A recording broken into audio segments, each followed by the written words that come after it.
था due to uniformly charged non conducting sphere. Electric field using Gauss law भी निकाल सकते हो और सिंपली कूलम्ब्स लॉ से भी निकाल सकते हो।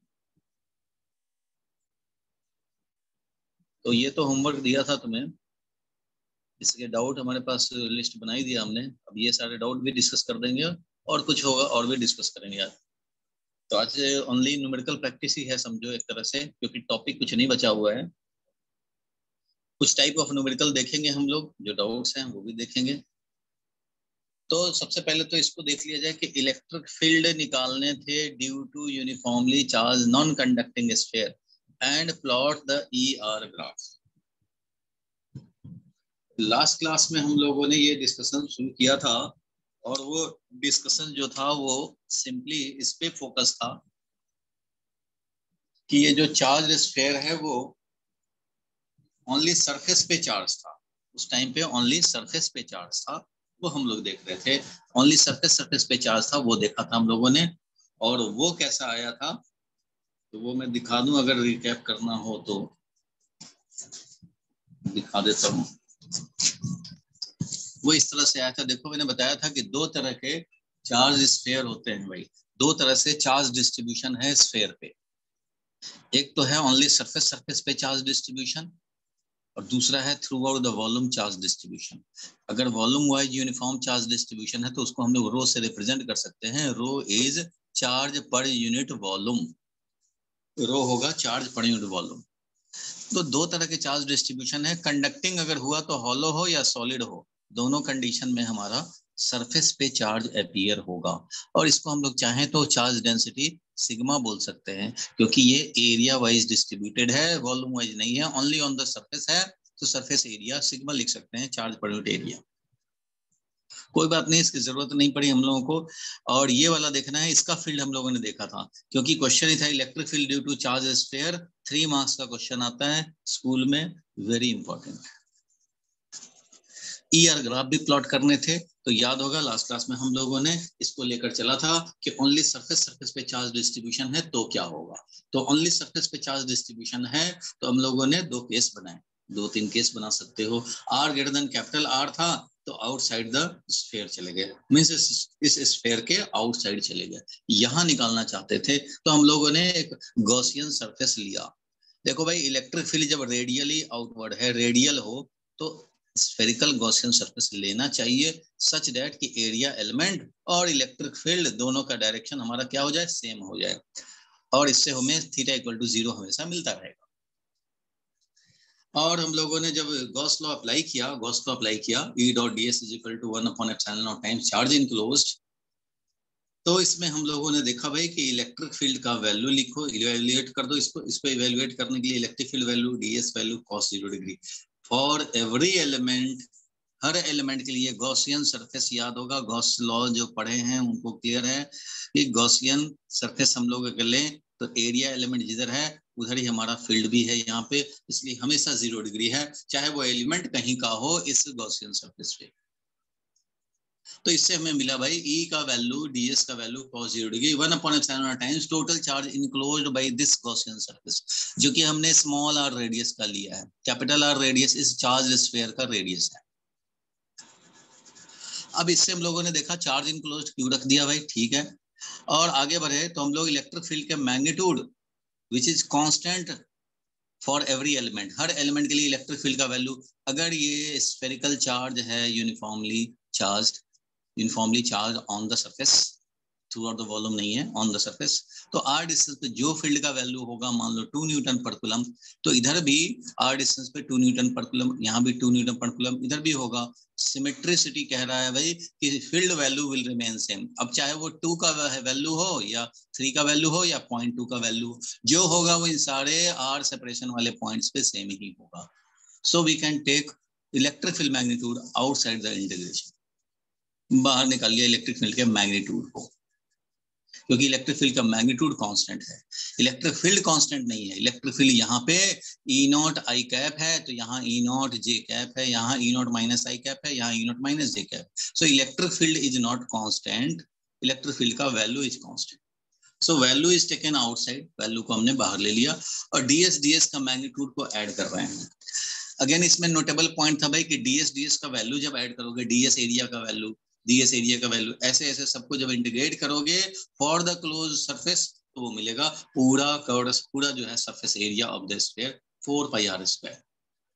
1/ε टाइम्स चार्जिंग क्लोज मिल गया था, और इससे हमें इलेक्ट्रिक फील्ड का मैग्नीट्यूड मिल गया, ये electric field inversely proportional to r²।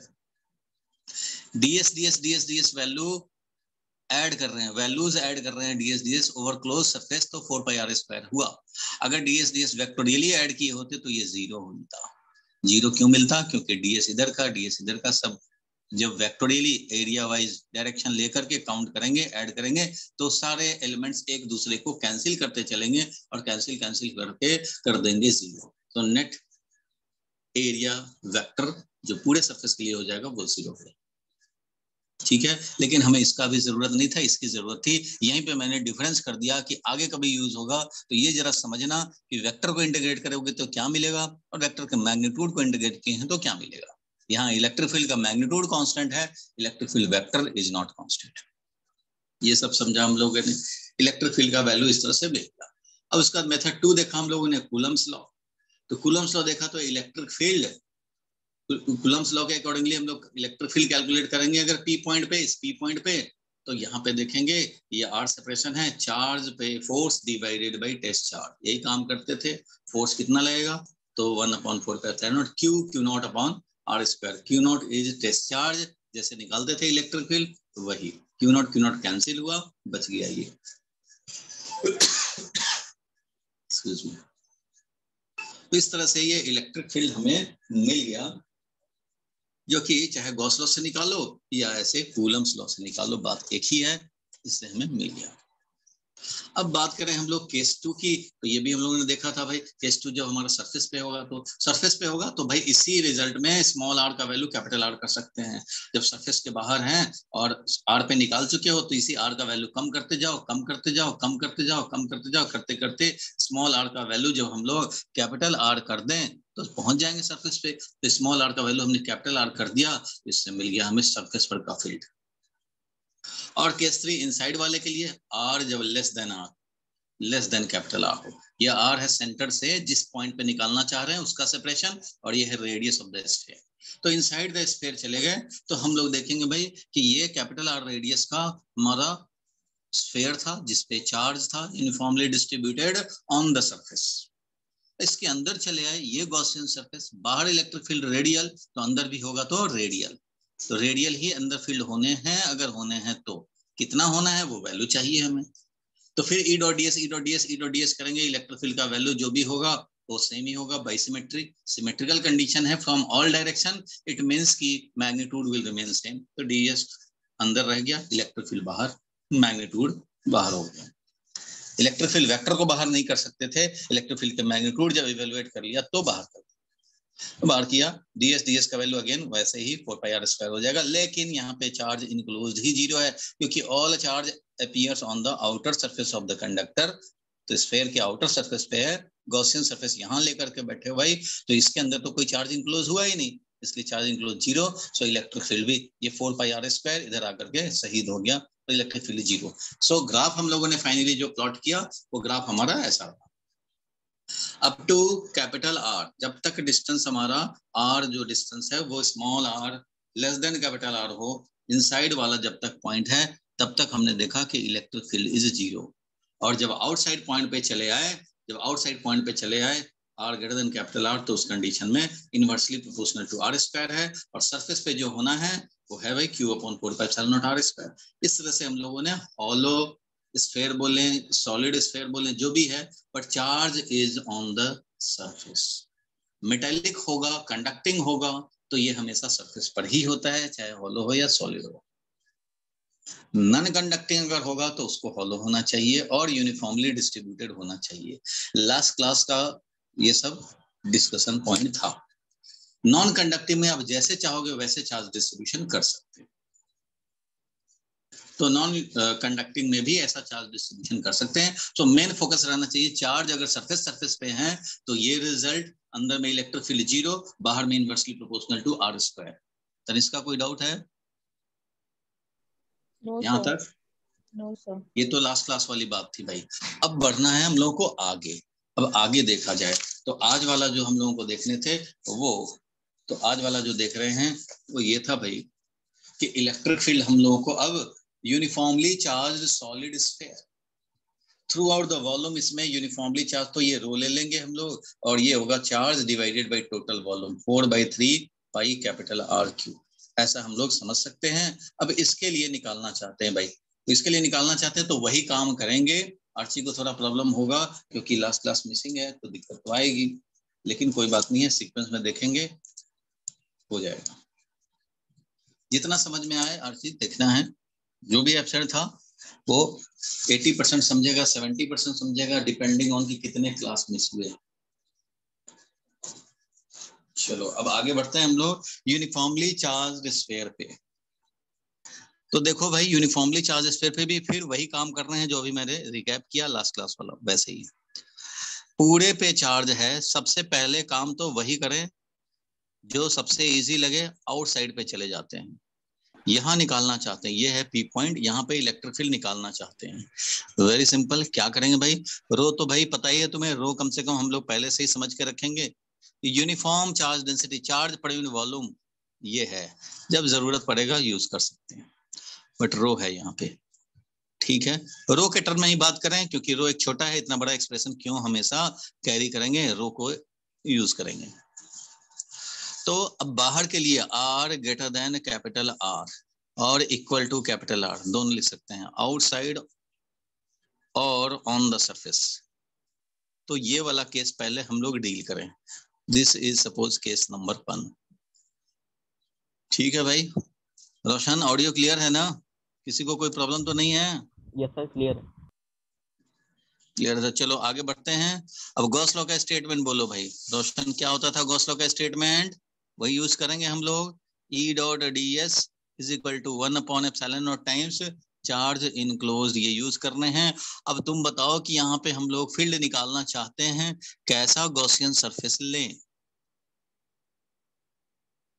तो गॉसियन सरफेस ऐसा लेना चाहिए कि हमारा इलेक्ट्रिक फील्ड और एरिया वेक्टर में, जो गॉसियन सरफेस लोगे उसके एरिया वेक्टर होंगे भाई, क्लोज सरफेस ले रहे हो तो बहुत सारे छोटे छोटे एलिमेंट्स मिलेंगे, वो एलिमेंट चाहे तो सेम डायरेक्शन में हो इलेक्ट्रिक फील्ड के, या फिर अपोजिट डायरेक्शन में मींस पैरेलल हो, और या तो फिर परपेंडिकुलर हो। इससे फायदा क्या होगा, इवेलुएट करना इजी हो जाएगा।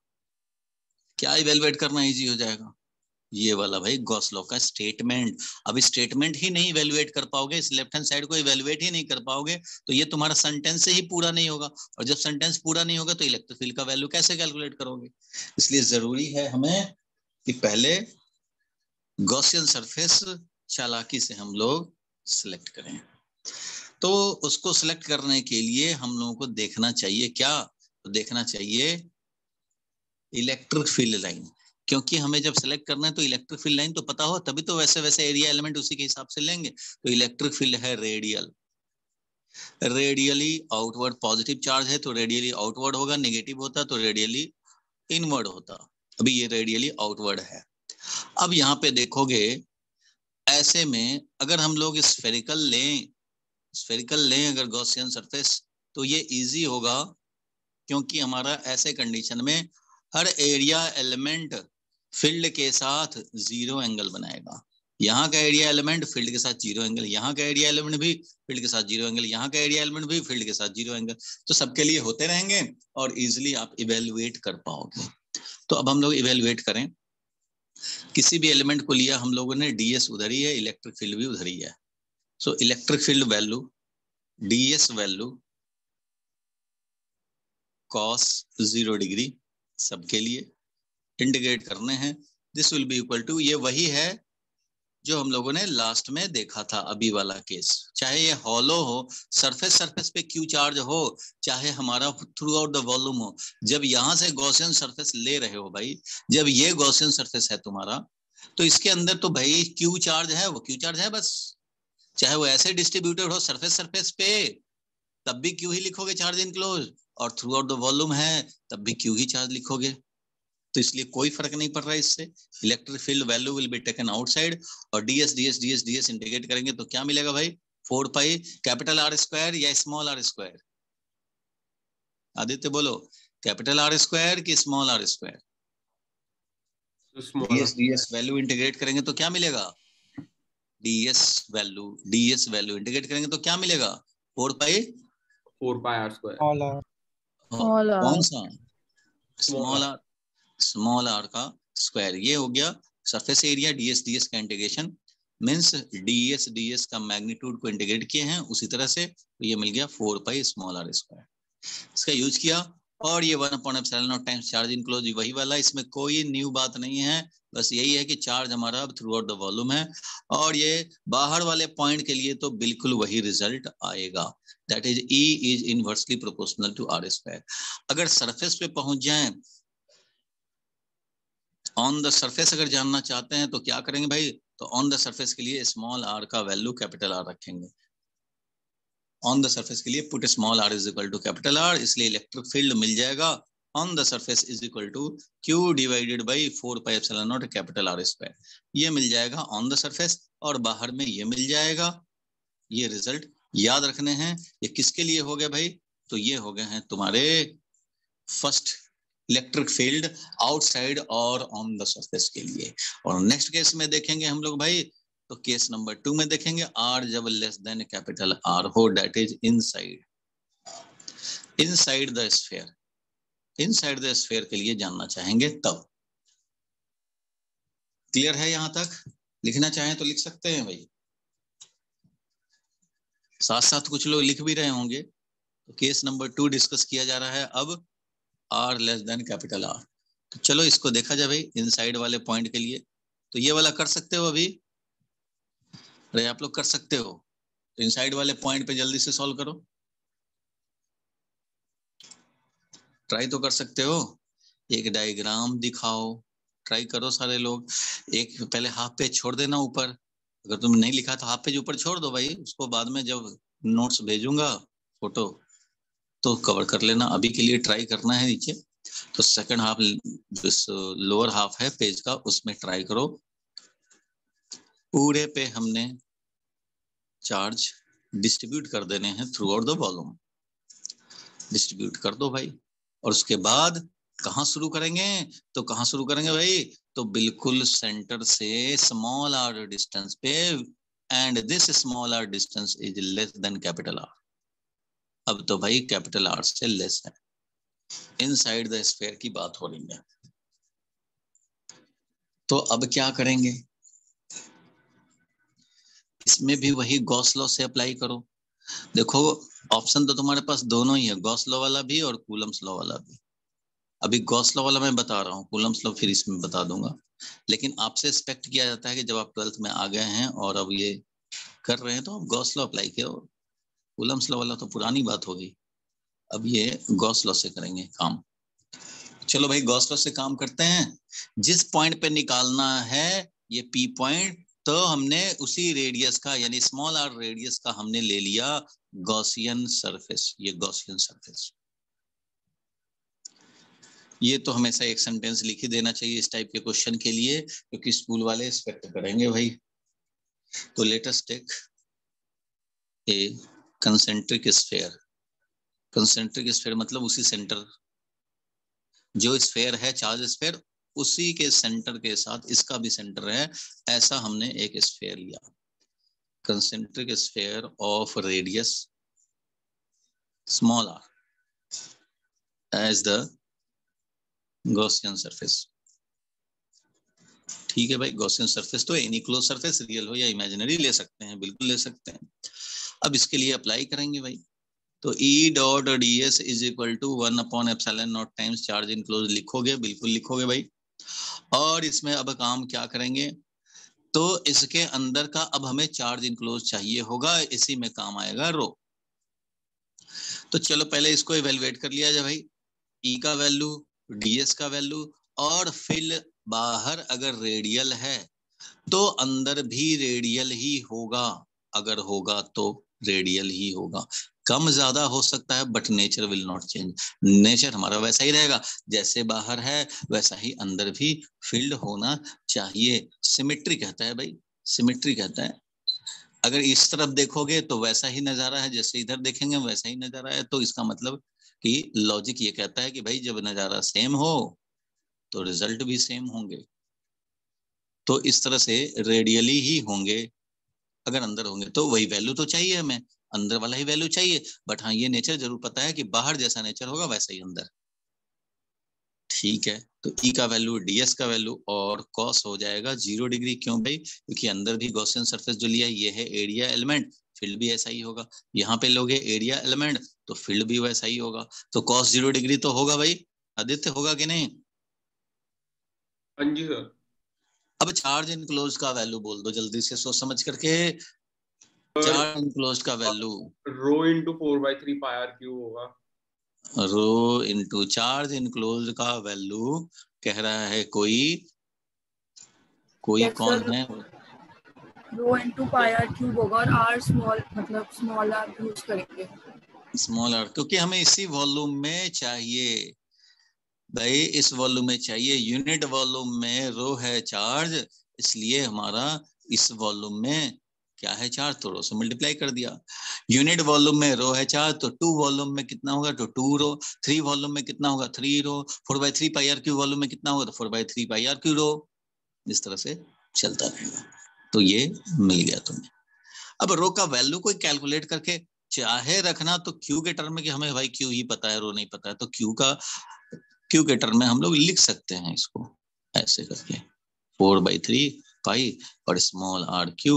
और इस तरह से हमें मिल जाएगा 4/3 पाई, 4/3 पाई कैंसिल हो जाएगा और इस तरह से हमें मिल जाएगा चार्ज इनक्लोज। अगर कैपिटल क्यू के टर्म में चाहिए तो ऐसे मिल जाएगा, और अगर स्मॉल क्यू के टर्म, स्मॉल रो के टर्म में चाहिए तो रो के टर्म में तो रेडी है ये। दोनों में से कोई भी हम लोग यूज कर सकते हैं। जब नहीं दिखता है तो बता दिया करो भाई। इस तरह से हमें मिल गया। ये तो है भाई चार्ज इनक्लोज्ड। तो अब हम लोग काम करेंगे, चार्ज इनक्लोज्ड का वैल्यू रखेंगे। तो चार्ज इनक्लोज्ड का वैल्यू रख देते हैं, रो के टर्म में रख देते हैं। रो के टर्म में रखने से फायदा होगा भाई, एक स्टैंडर्ड जो है ना इनसाइड के लिए, आर डिस्टेंस पे इनसाइड वाले पॉइंट के लिए अगर निकालना चाहते हो तो धीरे धीरे आपको भी याद हो जाएगा, मुझे भी याद है। ये होता है rho upon 3 epsilon not into R. ये रिजल्ट है rho upon 3 epsilon not into R. Rho constant, 3 constant, epsilon naught constant, means E is directly proportional to R inside के लिए। कैसे? तो देखो यहाँ चार्ज इनक्लोज क्या लिखेंगे भाई, तो चार्ज इनक्लोज लिखेंगे rho into 4/3 pi small R Q. मैंने लिखा। अब यहाँ पे इवेलुएट करोगे भाई, इलेक्ट्रिक फील्ड का वैल्यू तो बाहर निकालोगे और ds करोगे 4 पाई स्मॉल आर स्क्वायर करोगे। This will be equal to 1 upon sine naught rho into 4/3 pi small R cube. अब देखो कि कैंसिल क्या क्या हो रहा है। तो भाई 4 पाई और आर स्क्वायर कैंसिल हो जाएगा, 4 पाई और आर स्क्वायर कैंसिल होगा तो 4 पाई और आर स्क्वायर कैंसिल होगा, एक आर बच जाएगा और rho upon 3 epsilon not into R ये बच गया। तो ये मिल गया तुम्हें रिजल्ट। और ये कह रहा है कि डायरेक्टली प्रोपोर्शनल टू आर है, बाकी सब है कांस्टेंट, मींस लीनियर होगा। ये लीनियर रिलेशन है यहाँ पे। अब इसका ग्राफ लिखना चाहेंगे हम लोग तो लिख सकते हैं। ग्राफ लिखना चाहें तो वो भी इजीली हम लोग लिख सकते हैं। कैसे भाई? देखो यहाँ पे ग्राफ दिखा रहा हूं। इनसाइड के लिए हमारा डायरेक्टली प्रोपोर्शनल होगा। यहां दिखा रहा हूं मैं तुम्हें ग्राफ। ई है, इधर आर है, ठीक है। और जब ग्राफ दिखाएंगे तो ये रहा कैपिटल आर, और यहाँ पे ऑरिजिन से हम लोग दिखाएंगे तो लीनियर इंक्रीमेंट होता हुआ फील्ड है। लीनियर इंक्रीमेंट होता हुआ फील्ड है और आर पे यानी सरफेस पे इलेक्ट्रिक फील्ड का वैल्यू जो है वो कितना है भाई, तो वो तो है Q अपॉन 4 पाई और epsilon naught capital R square. ये तो होता ही था, ठीक है भाई, ये तो होता ही है। तो इलेक्ट्रिक फील्ड का वैल्यू ऑन द सरफेस वो तो पहले से ही निकल चुका है। इससे भी चाहते तो निकाल लेते। बाहर में क्या है, तो बाहर में inversely proportional to R square है, inversely proportional to R square है। तो बाहर वाले के लिए बाहर का रिजल्ट दिखाएंगे, अंदर वाले के लिए E directly proportional to R वाला दिखाएंगे, और ये है इनसाइड वाला पॉइंट और ये है आउटसाइड वाला पॉइंट। मींस ये है R less than capital R, ये है आउटसाइड वाला। तो इस तरह से ये ग्राफ बन जाएगा, वेरी वेरी इंपॉर्टेंट। और यही अगर हमारा सरफेस पे ओनली चार्ज होता, ओनली सरफेस पे, तो अंदर में 0 होता था, बाहर में ऐसे होता था। तो बाहर वाला आइडेंटिकल रह गया, बाहर वाला रिजल्ट विल रिमेन सेम। अंदर वाले में जब हमारा सरफेस पे चार्ज होगा तो अंदर 0 रहेगा, लेकिन ये थ्रू आउट द वॉल्यूम है तो इसलिए ये लीनियरली इंक्रीजिंग। ये है इसका हाल। समझो कि ये था अपना स्फीयर, ये अपना स्फीयर था। इस स्फीयर के अंदर जब तक हैं तब तक लीनियर में इंक्रीमेंट हो रहा है, देख रहे हो, जब तक अंदर हैं तब तक समझो लीनियर में इंक्रीमेंट हो रहा है, उसके बाद ये ऐसे। बोलो क्लियर हुआ? ये ग्राफ क्लियर हुआ भाई? ग्राफ आदित्य क्लियर है सर। रोशन क्लियर है यहां तक? तो अब आगे बढ़े या नोट करोगे? नोट कर लो। ये जो अंदर वाला है ना, यही स्पेशल है, यही डिफरेंस है पहले वाले केस से, और कोई डिफरेंस नहीं है, सिर्फ यही डिफरेंस है कि अंदर वाले पॉइंट पे कैसे निकालेंगे। ठीक है, कर लेंगे ऐसे काम। अब आप में से कुछ लोग चाहेंगे अगर कि कूलम्स लॉ से भी निकल जाता भाई, तो मना नहीं है,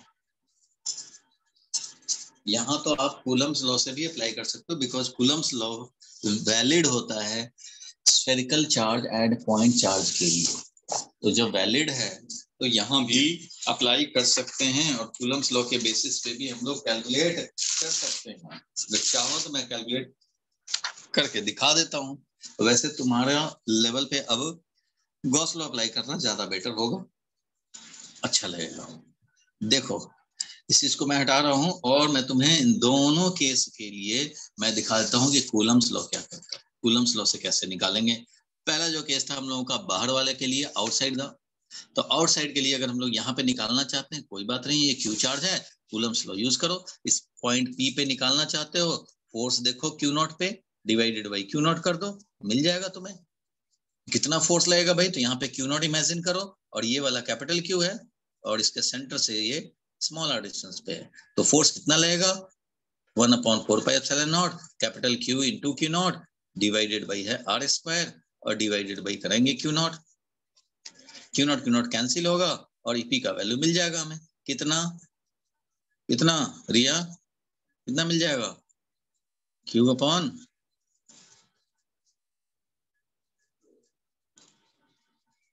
बोलो ठीक है? रिया क्लियर हुआ यहां तक?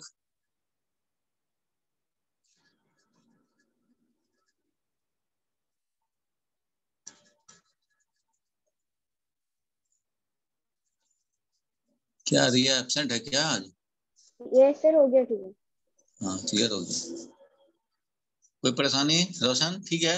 वैसे ही ये तो बाहर वाला वैसे ही है, इसमें तो कुछ खास बात है ही नहीं। हाँ चलो सेकंड वाला जो मेथड है, सेकंड वाला जो केस है वो जरा देखें। तो सेकंड वाले केस में चलो इसमें देखते हैं हम लोग अंदर वाले पॉइंट पे। इसके लिए अगर गॉस लॉ से निकाला जो रिजल्ट वही यहाँ भी होना चाहिए। तो देखो भाई, तुमने ग्रेविटेशन में भी पढ़ा होगा, ग्रेविटेशन वाला कॉन्सेप्ट याद करो कि अगर कोई सॉलिड स्फीयर होता है तो अंदर कोई मास रखते हैं, तो इस पे फोर्स जब देखते थे तो सिर्फ रिमेनिंग रेडियस जो है इसके अंदर जो मास होगा वही फोर्स लगाएगा। याद होगा ग्रेविटेशन में पढ़ा था। कभी भी कोई स्फेरिकल हो तो इसके अंदर में कोई मास रख करके फोर्स अगर देखें हम लोग, तो बाहर वाला फोर्स नहीं लगाता, सिर्फ अंदर का रिमेनिंग रेडियस है वही फोर्स लगाता है। सेम लॉजिक यहाँ भी अप्लाई होगा। यहाँ भी अगर तुमने पूरा ये वॉल्यूम है, इसमें चार्ज पूरे वॉल्यूम में है, लेकिन तुम यहाँ पे निकालना चाहते हो, यहाँ पे टेस्ट चार्ज रखो और force divided by test charge करोगे। बिल्कुल करेंगे भाई। तो अगर ये करना चाहते हैं तो कोई मना नहीं है भाई, करो। लेकिन इलेक्ट्रिक फील्ड का वैल्यू देखो कैसे निकलेगा। तो सिर्फ रिमेनिंग रेडियस जो कि ये स्मॉल आर रेडियस का है, यही वॉल्यूम में जो होंगे चार्ज, वही इस क्यू नॉट पे फोर्स लगा पाएगा। ठीक है, ग्रेविटेशन में भी सेम लॉजिक था, यहाँ पे भी सेम लॉजिक है। So force will be equal to, अगर अंदर में ये चार्ज रिमेनिंग रेडियस में क्यू डैश है तो क्यू डैश ही चार्ज इस पे फोर्स लगा पाएगा, और उस क्यू डैश का वैल्यू क्या होगा, तो rho into 4/3 pi small R Q, यही तो चार्ज है, पाई स्मॉल आर क्यू। ठीक है, यही फोर्स लगाएगा इस पे। अब यहाँ पे देखें हम लोग, तो फोर्स कितना लगेगा, Q dash Q not upon 4 pi epsilon naught small R square. इस क्यू डैश पे force divided by Q naught करेंगे, क्यू नॉट कैंसिल होगा, और ये बच गया Q dash upon 4 pi epsilon naught small R square. ये मिल गया तुम्हें इसके लिए भाई, तो अंदर के पॉइंट पे मिल गया। लेकिन तुम सोचोगे कि अंदर के पॉइंट पे तो डायरेक्टली प्रोपोर्शनल मिलता था, तो हाँ भाई अभी चेक करके रखो इसको, क्यू डैश का वैल्यू तो रखोगे। क्यू डैश का वैल्यू रखेंगे तो क्या मिलेगा हमें भाई, तो रो 4/3 पाई और R Q divided by 4 pi epsilon naught R square. देखो सब कैंसिल हो गए, 4 पाई कैंसिल हो गए, rho upon 3 epsilon not into R मिल गया। 4 पाई आर स्क्वायर कैंसिल हो गया। तो ये इलेक्ट्रिक फील्ड जो हमें मिलना था इनसाइड वाले पॉइंट पे, वो हमें मिल जाएगा, बाकी सब हो जाएंगे कैंसिल्ड, और ये तुम्हें जो रिजल्ट आना था वो आ गया। बोलो भाई, क्लियर है? It means we can apply Coulomb's law. Coulomb's law apply कर सकते हो, इसमें कोई परेशानी नहीं है। बट आप जब भी कोई भी सॉलिड स्फीयर के अंदर चले गए, यूनिफॉर्मली चार्ज स्फीयर के अंदर चले गए, तो कौन फोर्स लगाएगा, तो जो रिमेनिंग रेडियस वाले जो मास या चार्ज होते हैं वही इस पे फोर्स लगाते हैं, बाहर वाले नहीं लगाते हैं। अगर 11th क्लास वाला कॉन्सेप्ट भूल गए हो तो फिर से याद कर लो, अपेंडिक्स में इसका प्रूफ होता है, प्रूफ आपके सिलेबस में नहीं है, यही अंदर वाला ही क्यों लगाता है। हाँ, इसको समझने के लिए ये जरूर कर सकते हो भाई कि बाहर वाला अगर हॉलो स्फीयर है, अगर हॉलो स्फीयर है और यहाँ पे मास रख दोगे तो ये स्फीयर इस पे कोई फोर्स नहीं लगाएगा। अगर मान लो ये हॉलो स्फीयर है, यहाँ पे मास रख देंगे टेस्ट मास, कोई फोर्स नहीं लगाएगा। उसी तरह से अगर मान लो सिर्फ इधर इधर चार्ज हो, ऐसे चार्ज हो, हॉलो चार्ज स्फीयर हो, और अंदर में कोई चार्ज क्यू नॉट रख दो, तो ये भी फोर्स नहीं लगाएगा, बाहर बाहर ही फील्ड प्रोड्यूस करेगा, अंदर में कोई फील्ड नहीं प्रोड्यूस करेगा, इस क्यू नॉट पे कोई फोर्स नहीं लगेगा। होता ही है, अंदर में तो फील्ड जीरो होता है, तो यहाँ पे जहाँ जीरो फील्ड है वहां चार्ज रखोगे तो थोड़ा ही फोर्स लगेगा, नहीं लगेगा। जब इसके अंदर आएगा, जब मान लो यहाँ रखे हो, इसके अंदर चार्ज रहेगा, इस रेडियस के अंदर, वो फोर्स लगाएगा। बोलो भाई, क्लियर है? आर्ची समझ में आया कुछ? जैसे ये वाला तो समझ आ गया था कि कूलम्स लॉ थोड़ा किया था ना, मैंने तो किया था कूलम्स लॉ। अच्छा, और ग्रेविटेशन का भी याद ही होगा कुछ ना कुछ। यस सर, बट ये सर समझ गए, इसमें गॉस थोड़ी लॉ सी वाला नहीं प्रॉब्लम हो रही थी, समझा? वो दूसरे गॉस लॉ में। यस सर, हाँ, समझ तो नहीं गॉस आया। लॉ तो पढ़े ही नहीं हो तो प्रॉब्लम तो होगी, तो यस कोई बात सर, नहीं है, जो लोग पढ़े हैं उनको कोई प्रॉब्लम वो नहीं मैं है। देख लूंगी। बिल्कुल बिल्कुल देख लेना है, कवर कर लेना है, और बच जाए ना समझ में आए तो कोई हेजिटेशन नहीं करने हैं, कॉल कर देना, हेल्प कर देंगे, व्हाट्सएप के थ्रू कर दें या जूम पे अलग से तुम्हें क्लास लगा के डाउट डिस्कस कर दें, वो हो जाएगा। ठीक है, चलो आगे बढ़ते यस हैं हम सर। लोग, आगे बढ़ते हैं। एक और कॉन्सेप्ट भाई लिखो, मिल्किन्स आयल ड्रॉप एक्सपेरिमेंट। मैं कूलम्स लॉ वाला फोटो नहीं भेजूंगा, ये गॉस लॉ वाला फोटो भेज दूंगा भाई। कूलम्स लॉ वाला तो बस मैंने दिखा दिया कि हाँ भाई ऐसे भी कर सकते हो। चलो, मिल्किन्स आयल ड्रॉप एक्सपेरिमेंट लिखो, एक topic very very important. Millikan's oil drop experiment छोटा सा है, ये एक्चुअली कोई टॉपिक नहीं है, न्यूमेरिकल में यूज होता है, न्यूमेरिकल में यूज होता है, न्यूमेरिकल में यूज होता है। और एनसीईआरटी में एक है भी शायद क्वेश्चन इस पे, मिल्किन्स आयल ड्रॉप एक्सपेरिमेंट, ये क्या होता है वो जरा समझा जाए। देखो, मिल्किन साहब ने क्या किया, मिल्किन साहब ने एक आयल ड्रॉप एक्सपेरिमेंट किया। मतलब क्या किया उन्होंने, ध्यान देना, आयल ड्रॉप एक्सपेरिमेंट है, उसमें उन्होंने क्या किया कि एक इलेक्ट्रिक फील्ड स्टेब्लिश किया। इलेक्ट्रिक फील्ड, मान लो ये पॉजिटिव चार्ज है, ये वाला क्या है पॉजिटिव चार्ज है, इधर क्या है ये नेगेटिव चार्ज है, और इस तरह से इलेक्ट्रिक फील्ड है, इलेक्ट्रिक फील्ड है, इस तरह से समझो इलेक्ट्रिक फील्ड है अपवर्ड में। अब ये अपवर्ड में इलेक्ट्रिक फील्ड है, इलेक्ट्रिक फील्ड मान लो अपवर्ड डायरेक्शन में है इस तरह से।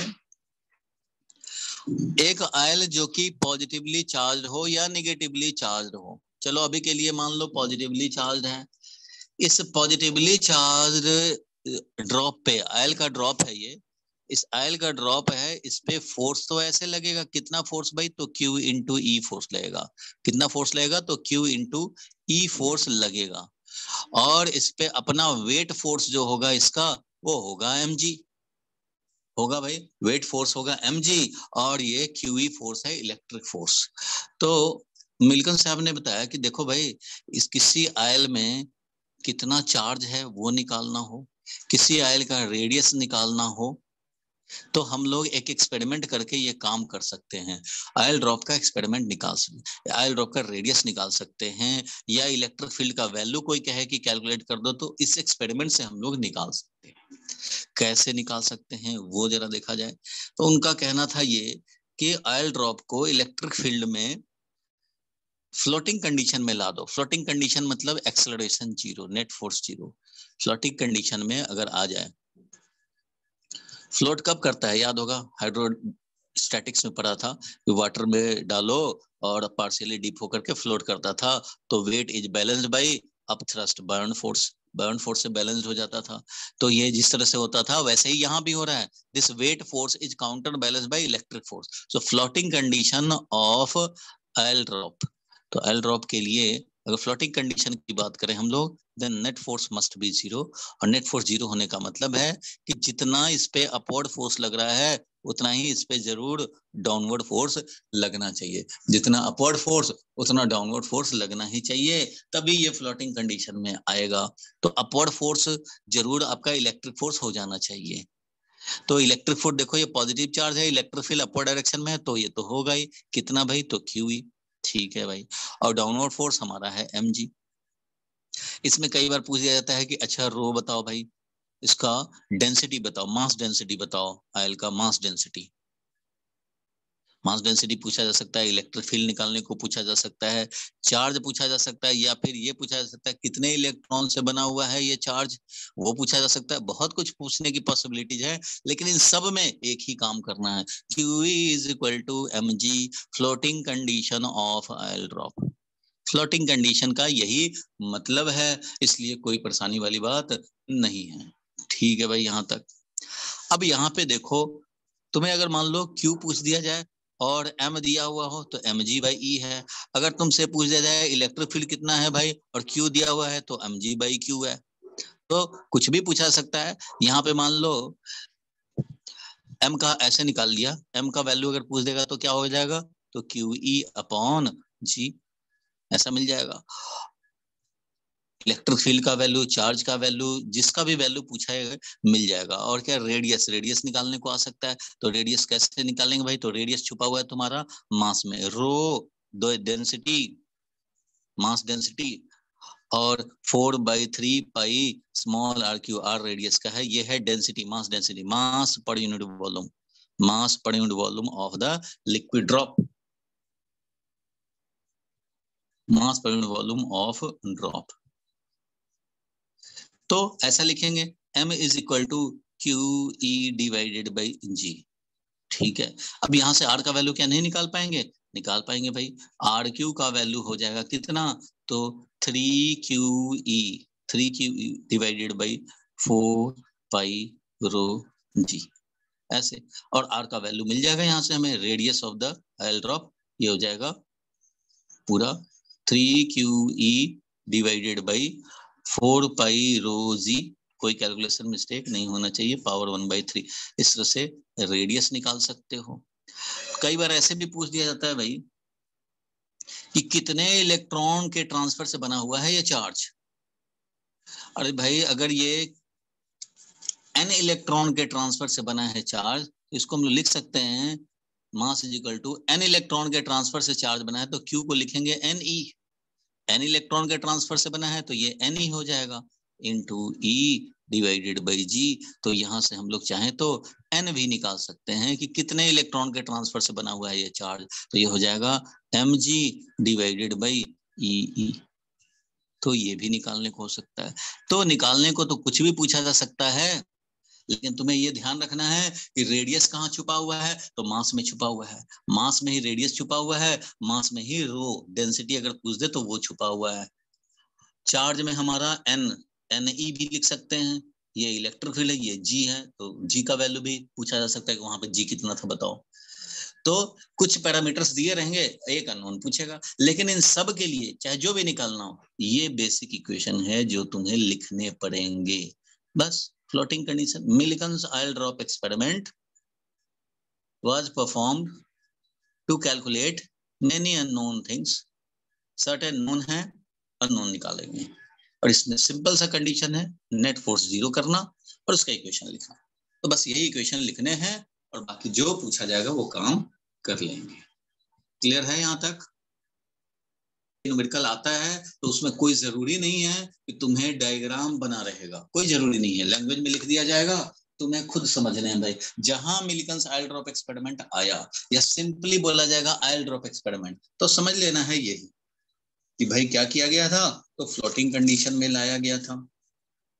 फ्लोटिंग कंडीशन में लाएंगे तो ऐसा हो जाएगा। अब मैं देखता हूँ शायद मिलिकन्स आयल ड्रॉप एक्सपेरिमेंट पे तुम्हें मिला होगा क्वेश्चन। हाँ, क्वेश्चन नंबर 25 था।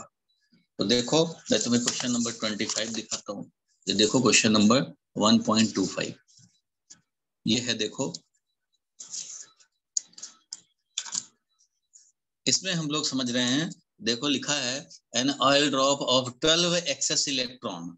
12 एक्सेस इलेक्ट्रॉन का मतलब क्या हो गया, 12E हो गया उस पे चार्ज, एक्सेस इलेक्ट्रॉन था, निगेटिव में चार्ज है और 12E चार्ज है, मतलब चार्ज हो गया माइनस ऑफ 12E, इतना चार्ज है। खैर पॉजिटिव निगेटिव से मतलब नहीं होता है, ऑयल ड्रॉप एक्सपेरिमेंट में फ्लोटिंग कंडीशन लाते हैं, इसलिए इलेक्ट्रिक फील्ड का डायरेक्शन ऐसे होता है जैसे अभी हमने बताया कि इलेक्ट्रिक फील्ड था अपवर्ड डायरेक्शन में, ठीक है, क्योंकि भाई पॉजिटिव चार्ज था तो अपर डायरेक्शन में फोर्स लगा और इस mg को बैलेंस किया। अगर ये निगेटिव चार्ज होता तो जरूर तुम्हारा क्वेश्चन में इलेक्ट्रिक फील्ड डाउनवर्ड में दिया होता, नहीं भी दिया हो और निगेटिव चार्ज हो तो तुम्हें डाउनवर्ड में ही इलेक्ट्रिक फील्ड समझ करके इस पे अपवर्ड फोर्स लेना होगा और इधर mg लेना होगा। कोई जरूरी नहीं कि दिया जाए डायरेक्शन। जब एक्सपेरिमेंट हो रहा है ऑयल ड्रॉप का तो ऑब्वियसली है electric field will counter balance the gravitational weight force.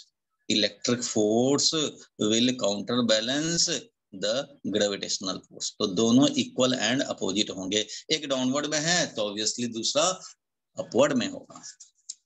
अब देखो ये एनसीईआरटी का क्वेश्चन है ना, oil drop of 12 excess electron is held stationary, लिख दिया held stationary under a constant electric field of a value, electric field का value दे दिया इतना वोल्ट पर metre in Millikan's oil drop experiment, ठीक है, नाम भी दे दिया, जरूरी नहीं था कि नाम दे, नहीं भी दे तब भी यही समझने हैं। The density of the oil is this, density of oil दे दिया, ठीक है भाई। Estimate the radius of the drop, अब ड्रॉप का रेडियस बताने हैं तो काम कर लेंगे भाई।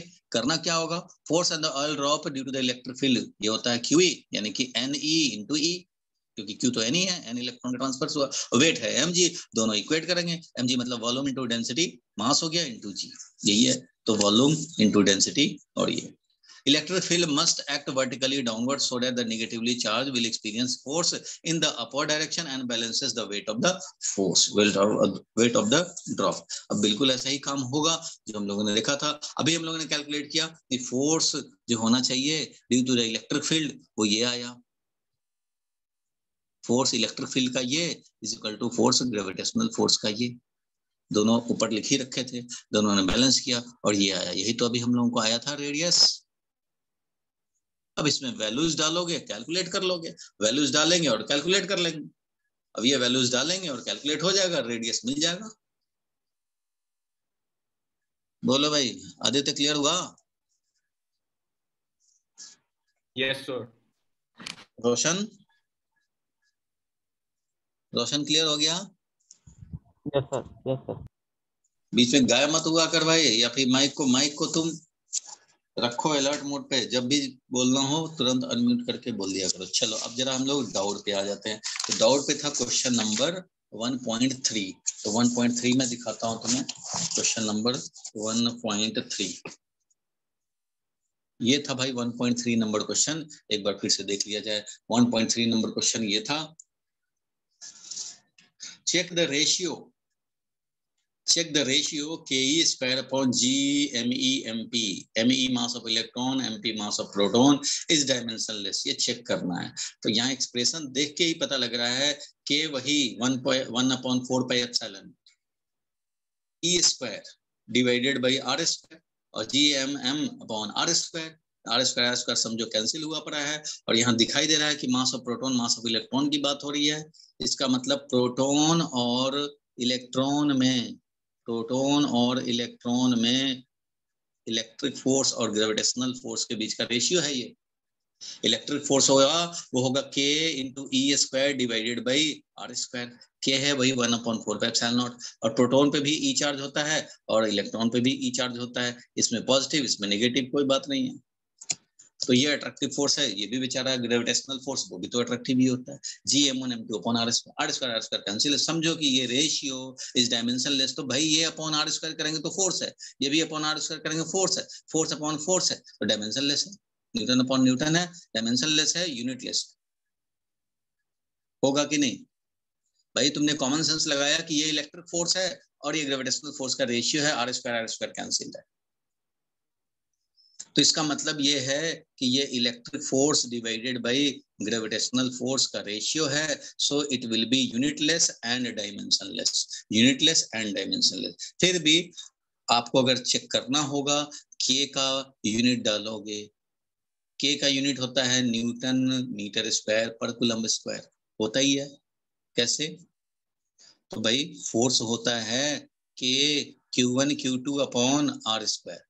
K Q1 Q2 upon R square. तो इस K का जो यूनिट होगा वो क्या हो जाएगा? न्यूटन मीटर स्क्वायर पर coulomb square. Newton metre square पर कूलम्ब स्क्वायर। तो यही है न्यूटन मीटर स्क्वायर पर कूलम्ब स्क्वायर। और E है कूलम्ब स्क्वायर। E स्क्वायर मतलब कूलम्ब स्क्वायर। और ये हो गया। देखो ये होता है G। G यहाँ जाता है, यहाँ M1 M2 आता है। G का होता है newton metre square per kg square. Newton metre square per kg square. और यहाँ kg इंटू kg, इसलिए kg कैंसिल हो गया। ये सारा कुछ कैंसिल हो गया। No unit no dimension. तो ये इस तरह से किया। आपको भी तो यहाँ पे डायरेक्टली समझ सकते थे, अच्छा ये रेशियो तो इलेक्ट्रिक फोर्स ग्रेविटेशनल फोर्स का है तो ऐसे ही यूनिटलेस डायमेंशनलेस है, force upon force, Newton upon Newton. फिर भी अब इनका वैल्यूज निकालें तो सबका वैल्यू तो तुम्हें पता है।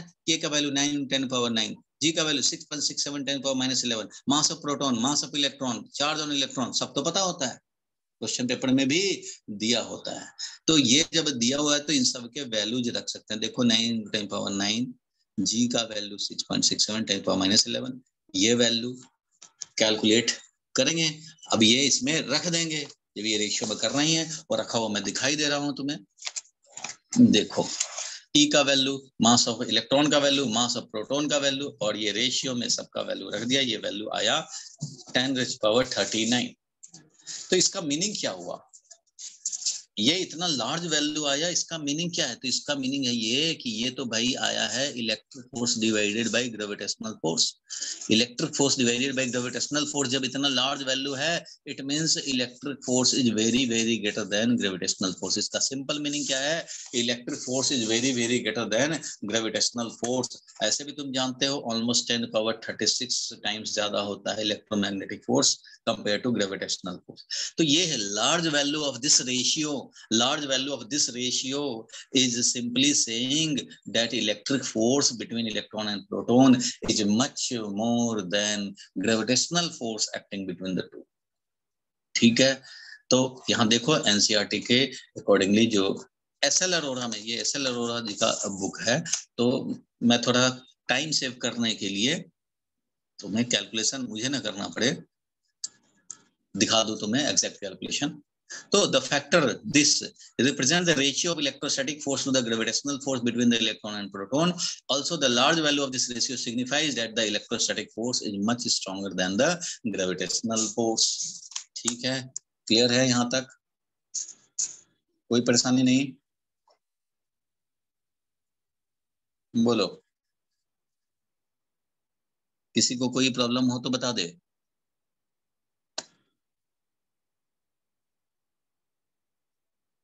बोलो भाई बोलो, आगे बढ़े, रोशन आगे बढ़े। Yes sir. चलो 1.3 देख लिया हम लोगों ने, उसके बाद देखना था 1.9। ठीक है भाई 1.9 दिखाता हूँ तुम्हें, बुक पास में है, फायदा हो जाएगा। ये देखो 1.9 था ना डाउट, ठीक है। देखो भाई 1.9 नंबर क्वेश्चन देखा जाए जरा, फटाफट देखते चलने हैं, जिसके डाउट हैं वो ठीक है, नहीं डाउट है तो भी आप देखोगे। 1.9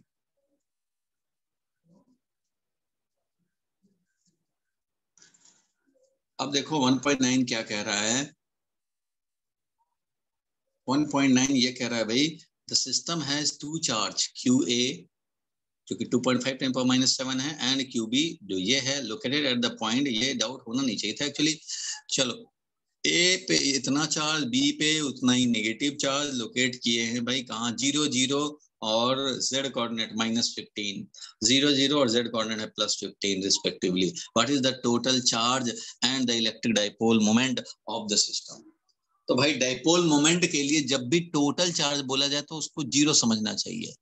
वैसे चार्ज ऑन डाइपोल बोले तो भाई जितना पॉजिटिव है उतना नेगेटिव है, तो चार्ज ऑन डाइपोल यही हो जाएगा 2.5 10 power -7 charge on dipole. Loose sense में अगर बोलना हो चार्ज ऑन डाइपोल तो वो ये है। बट अगर स्ट्रेस दिया जाए, एग्जैक्ट सेंस में बोला जाए कि net charge on the dipole कितना है, तो वो तो 0 है, जितना पॉजिटिव होता है उतना नेगेटिव, तो नेट चार्ज हमारा ये हो जाता है 0।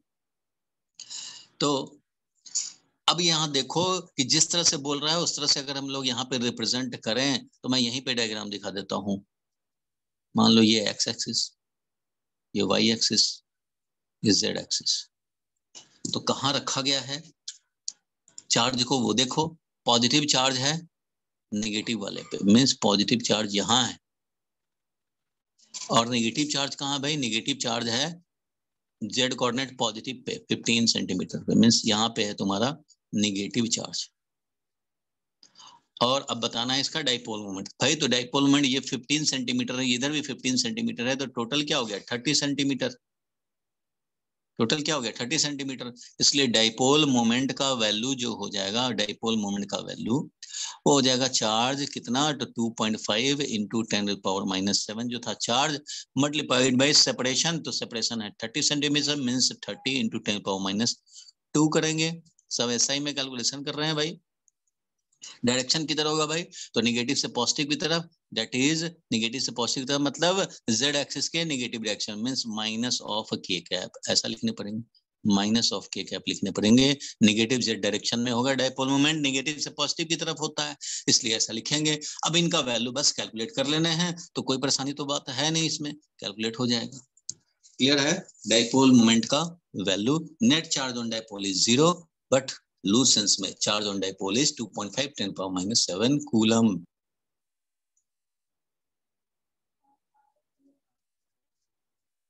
क्लियर है तनिष्का, क्लियर है ना, अब आगे बढ़े। Yes sir. चलो देखते हैं अब हम लोग 11 नंबर जो पूछ रहे थे, 11 नंबर को देखा जाए। तो यहाँ पे देखो 11 नंबर आ गया।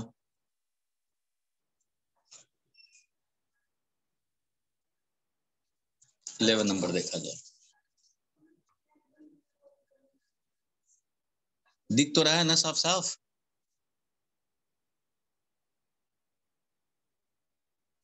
रोशन विजिबिलिटी में तो कोई प्रॉब्लम नहीं है ना?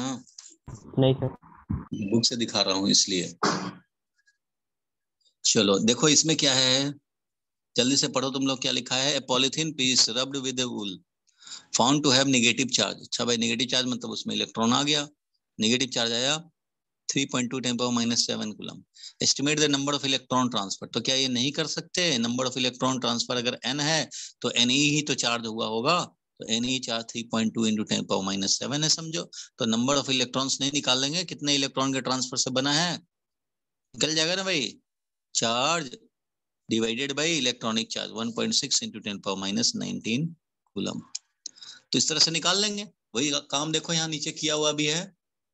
चार्ज तो n ही होता है, अभी हम लोगों ने मिल्कन-साइलड्रॉप एक्सपेरिमेंट में भी देखा था, किसी पे चार्ज अगर कुछ है भाई तो वो n इलेक्ट्रॉन के ट्रांसफर से समझ सकते हैं बना हुआ है।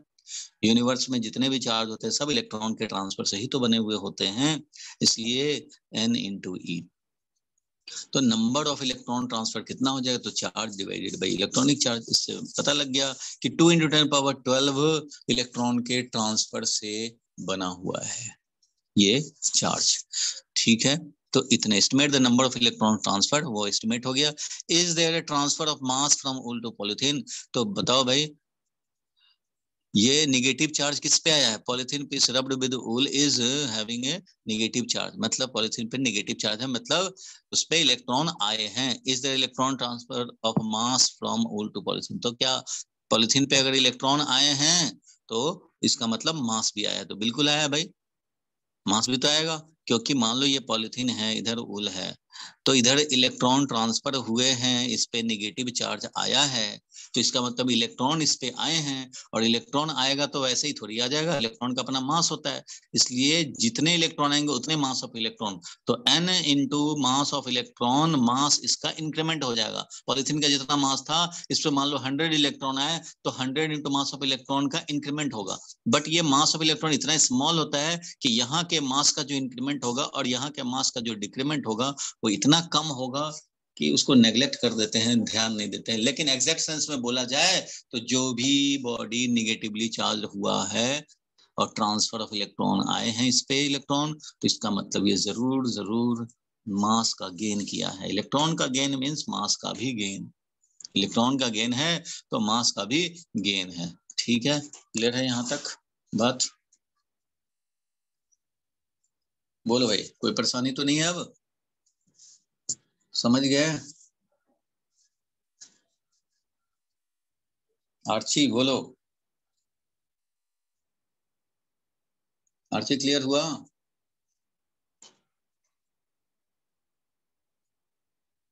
आर्ची पांडे बोल नहीं रहे भाई। रिया क्लियर हुआ तुम्हारा? Yes sir. आर्ची बोलो, क्या कह रहे थे? Yes sir. ठीक है ठीक है, थोड़ा टाइम लग जाता है सर बोलने में, थोड़ा टाइम लग जाता है। सर नहीं सर, थोड़ा सा थोड़ा सा तबीयत अभी पूरा ठीक नहीं हुआ है नहीं? चलो कोई बात नहीं है। अब जरा देखते हैं हम लोग, क्लियर तो हो गया होगा 11 नंबर। अब जरा हम लोग आते हैं 13 नंबर पे। ठीक है भाई, 13 नंबर पे आते हैं। 13 नंबर देखा जाए, 13 नंबर देखा जाए, कैसे दिखाऊं 13 नंबर, बड़ा मुश्किल वाली बात। ठीक है चलो देखो भाई, 13 नंबर मेरे हिसाब से स्क्रीन पे आ गया होगा। तो इसको देखा जाए, समझा जाए। Suppose A sphere A and be in exercise 1.12। अच्छा तो ये भी देखना पड़ जाएगा, चलो भी देखना पड़ जाएगा। तो देखो भाई, लास्ट क्लास में मैंने बताया था इस तरह का कि स्फीयर हैं दो, exercise in 1.12 have identical size. अच्छा, दो स्फीयर हैं A and B, identical size है।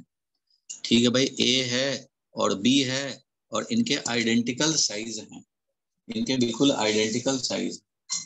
ठीक है, तो जब आइडेंटिकल साइज हैं तो उस कंडीशन में बात हो रही है, third sphere of the same size but अनचार्ज is brought in contact with the first, then brought in contact with the second and finally removed from both. What is the new force of repulsion between A and B?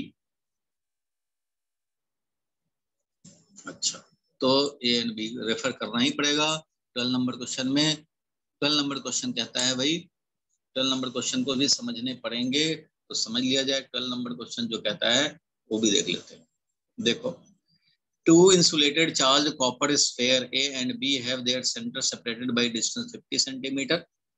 ठीक है, what is the mutual force of repulsion, electrostatic repulsion if charge on each is this? charge on each दिया हुआ है और separation दिया हुआ है। ठीक है, इतना ही हम लोगों का काम होने हैं, इतना ही शायद यूज होने होंगे 13 नंबर क्वेश्चन में। बाकी तो रेडियस भी नेग्लिजिबल है कंपेयर टू सेपरेशन। ठीक है, तो ये समझ गया 50 centimetre is the separation and charge on each is 6.5 10⁻⁻7। ये यहाँ तक क्लियर है आदित्य? ये याद रहेगा। अब हम लोग 13 नंबर क्वेश्चन पे आ जाते हैं भाई। तो 13 नंबर क्वेश्चन पे आ गए। अब जरा 13 नंबर क्वेश्चन को देखा जाए। दिखा दो भाई। हाँ, तो उसमें चार्ज और सेपरेशन दिया हुआ था, दोनों पे चार्ज सेम था। मैं लॉजिक बता दे रहा हूँ, दोनों पे क्यू क्यू चार्ज है, सेम है चार्ज, और उनमें सेपरेशन भी पता है हमें 50 सेंटीमीटर। 50 सेंटीमीटर का सेपरेशन है भाई। ठीक है, third sphere of same size, इस पे क्यू चार्ज, इस पे भी क्यू चार्ज। अब थर्ड स्फेयर आइडेंटिकल स्फेयर मान लो सी है, हम लोगों ने अब क्या रहा है इसको brought in contact with the first. अब फर्स्ट के साथ कांटेक्ट में लाएंगे तो लास्ट क्लास में मैंने डिस्कस किया था भाई ये बात, जब इसे इसको कांटेक्ट में लाओगे तो ये क्यू और ये जीरो चार्ज लेके आया, क्योंकि ये अनचार्ज है सी वाला, ये आइडेंटिकल साइज का है बट अनचार्ज है। तो ये जैसे इसके कांटेक्ट में लाओगे तो टोटल चार्ज इसका जीरो और इसका क्यू मिलकर के टोटल क्यू है, और क्यू का इक्वल डिवीजन हो जाएगा भाई, क्योंकि दोनों में सेम रेडियस है भाई। तो क्यू बाई टू इस पे रह जाएगा, क्यू बाई टू इस पे रह जाएगा। इट मीन सी वाले पे आ जाएगा क्यू बाई टू और ये ए वाले पे हो जाएगा क्यू बाई टू। ठीक है, अब उसके बाद क्या किया गया भाई, brought in contact with A first and then brought in contact with second. अब इसको क्या किया, सेकंड के कांटेक्ट में लाए। अच्छा, तो सी वाले को अब जब सेकंड के कांटेक्ट में लाओगे तो इधर क्यू बाई टू है, इधर क्यू है, इधर क्यू बाई टू है, इधर क्यू है, it means 3 Q by two है भाई। क्यू बाई टू और plus Q, 3 Q by two है। अब इसको बी के साथ जब कांटेक्ट में लाओगे तो पहले तो क्यू बाई टू है, ये कहां से आया, तो ए के कांटेक्ट करने से आया था। अब ये ए से हटा करके यानी क्यू बाई टू इस पे चार्ज आ चुका है, अब इसको बी से कांटेक्ट में ला रहे हैं, तो इस कंडीशन में क्यू और Q by two 3 Q by two हो जाएगा टोटल।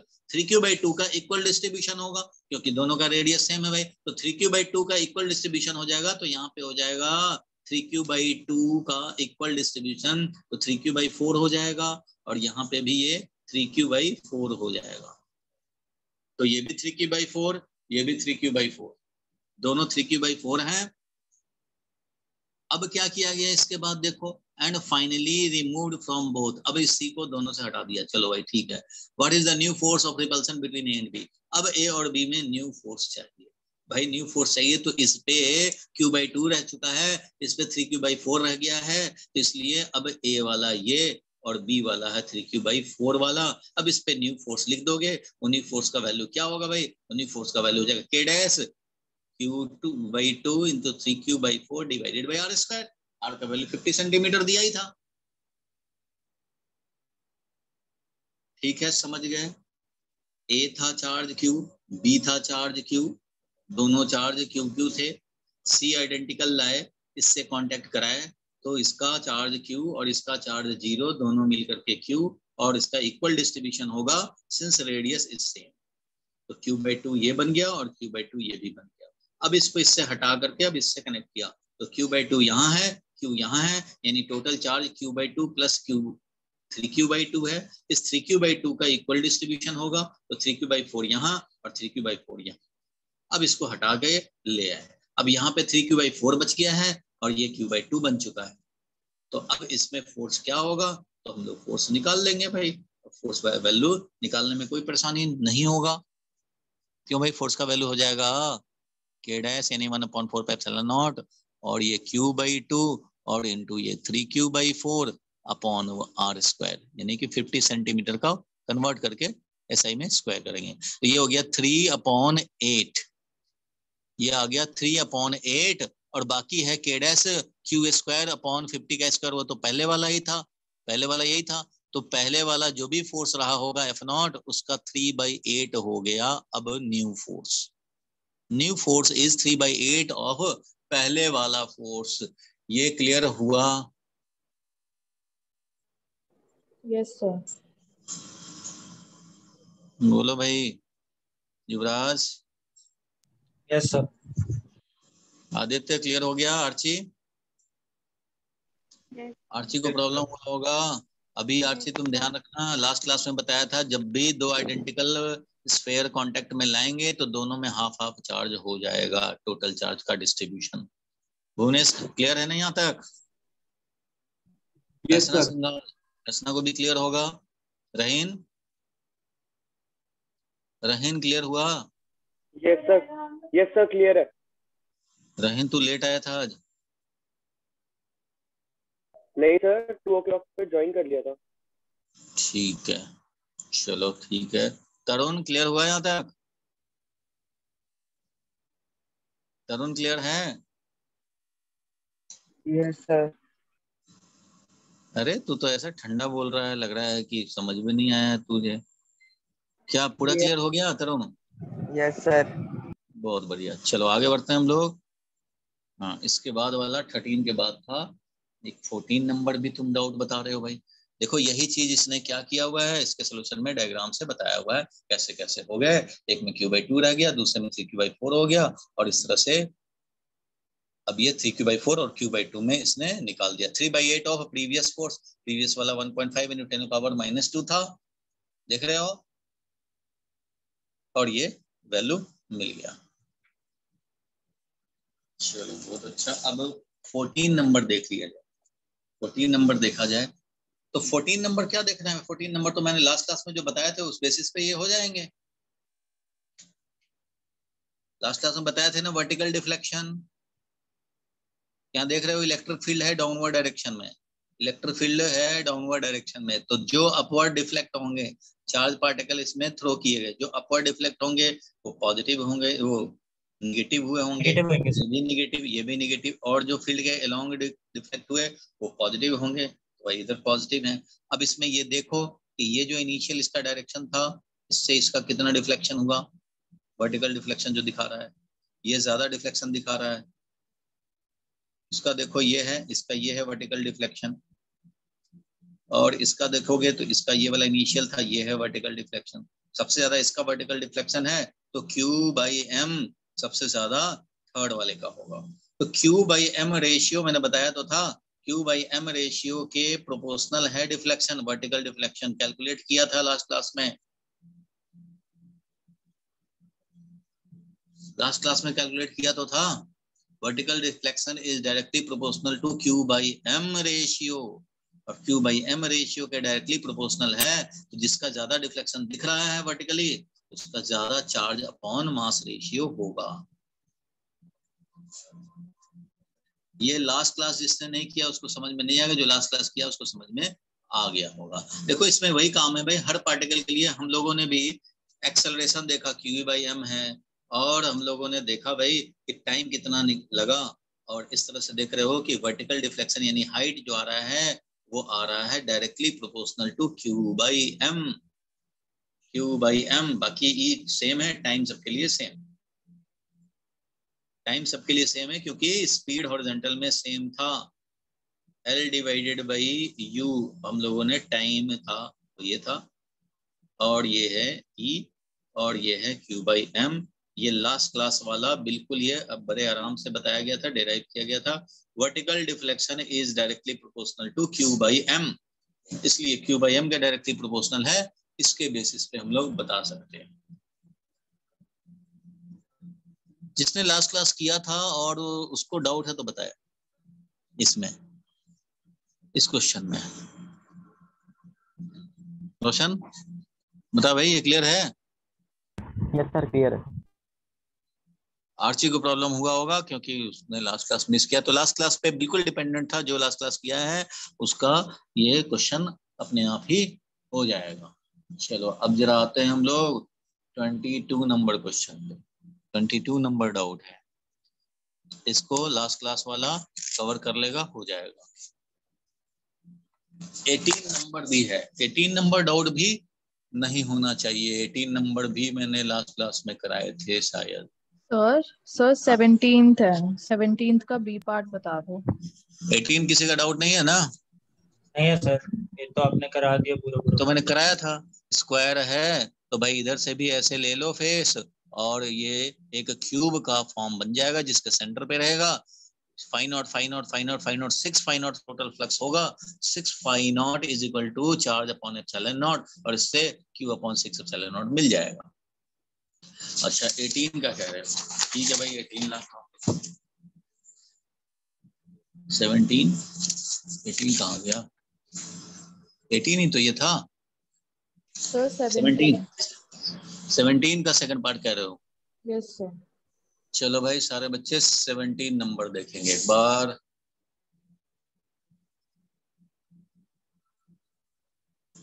17 नंबर एक बार क्वेश्चन देखा जाए।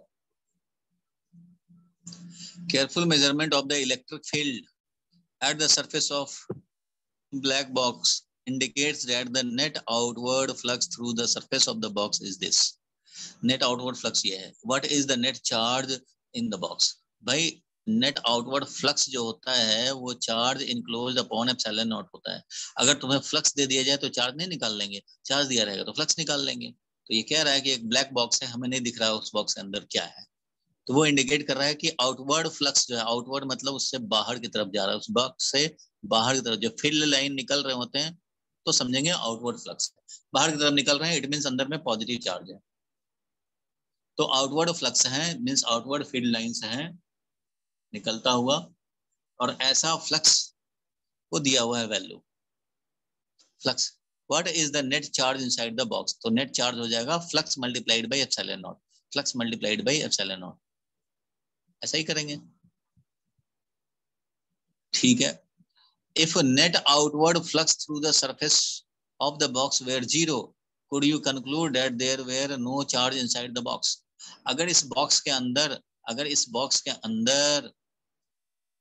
नेट फ्लक्स कह रहा है, if net outward flux through the surface of the box were zero, अगर नेट आउटवर्ड फ्लक्स अगर जीरो है तो क्या कंक्लूजन निकाल सकते हो कि charge inside the box is zero, there were no charge? तो नहीं भाई, ये कंक्लूजन नहीं निकाल सकते कि कोई चार्ज ही नहीं है।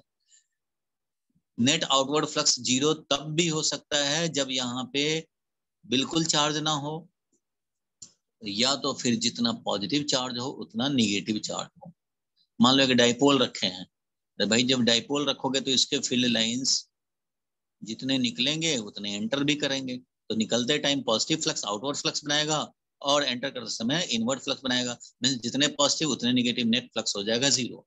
तो नेट आउटवर्ड फ्लक्स अगर जीरो है तो इससे सिर्फ ये क्लियर हो रहा है कि अंदर में नेट चार्ज जीरो है, यही क्लियर हो रहा है कि अंदर में नेट चार्ज जीरो है। ये नहीं क्लियर हो रहा है कि अंदर में चार्ज ही नहीं है। अगर चार्ज है तो बैलेंस ऑफ चार्ज है, इतना ही क्लियर हो रहा है। इसलिए कि कोई चार्ज ही नहीं है ऐसा बोलना ठीक नहीं है। हो सकता है कि अंदर में बॉक्स के अंदर दो डाइपोल पड़ा हो, रमेश और सुरेश दोनों डाइपोल पड़े हों, तो ऐसा हो सकता है, ठीक है। नेट चार्ज जीरो कह सकते हैं, चार्ज बिल्कुल जीरो रहे ऐसा नहीं है, कि एब्सेंस ऑफ चार्ज का गारंटी नहीं है। देखो इसका आंसर में भी शायद लिख दिया है, no we can not say that there is no charge at all inside the box, we can only say that net charge inside the box is zero. For example एक डाइपोल रख लो, दो डाइपोल रख लो, तीन dipole रख लो, तो ऐसा हो जाएगा कि net outward flux is zero but charge हमारा बैलेंस्ड वे में है, ठीक है। इसका भी तो बी पार्ट करोगे, चलो जल्दी से कर लो एक बार ट्राई, दोबारा ट्राई करने में कोई नुकसान थोड़ी है।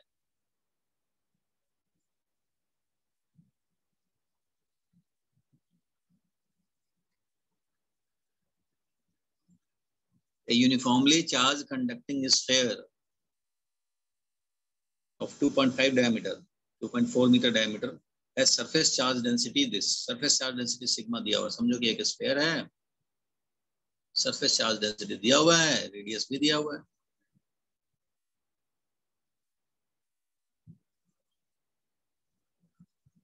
क्वेश्चन कह रहा है find the charge on the sphere, तो चार्ज ऑन द स्फीयर निकालने में क्या परेशानी है, चार्ज ऑन द स्फीयर हो जाएगा sigma into surface area.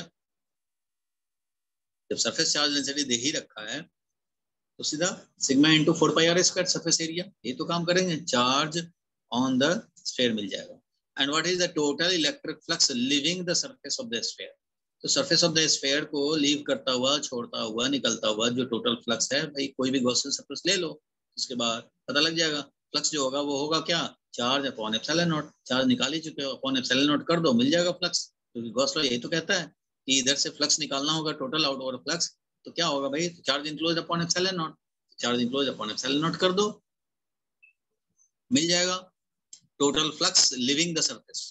Flux को हमेशा लिंक करते हैं हम लोग लाइन ऑफ फोर्स से, यानी फील्ड लाइन से। जो फील्ड लाइन इसको लीव कर रहे हैं, निकल रहे हैं, तो कितना टोटल फ्लक्स बना रहे हैं, तो वो फ्लक्स होगा charge enclosed upon epsilon not, that is total charge upon epsilon. बस यही तो काम कर रहे होंगे। देखो ये भी तो यही किया है, कम से कम सोल्यूशन से पता लग जाना चाहिए था तुम्हें। Q is equal to sigma into 4 pi R square, ये मिल गया। और फ्लक्स कितना होगा, तो charge enclosed upon epsilon nought, charge enclose का जो वैल्यू आया डिवाइडेड बाय एप्सिलॉन नॉट कर देंगे। एप्सिलॉन नॉट का वैल्यू जो होता है 8.83 समथिंग होता है, वो वैल्यू डाल देंगे। अगर एप्सिलॉन नॉट का वैल्यू कभी मान लो क्वेश्चन पेपर में ना दिया हो तो ये तो जानते ही है ना, कम से कम यहाँ से एप्सिलॉन नॉट भी चाहे तो निकाल सकते हैं, अगर वैल्यू तुम्हें डायरेक्ट याद नहीं है तो, और क्वेश्चन पेपर में भी नहीं दिया हो तो। वैसे एप्सिलॉन नॉट का वैल्यू होता है 8.85 इंटू 10⁻⁻12 SI में,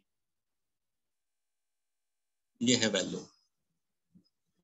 क्लियर है यहाँ तक? 22 नंबर हो गया। कोई डाउट है इसमें? समझ गए आर्ची? समझ गए? अच्छा, ये तो गॉस लॉ पे है इसलिए तुम्हें समझ में नहीं आया होगा। और रोशन तो बता दे भाई, समझ में आया?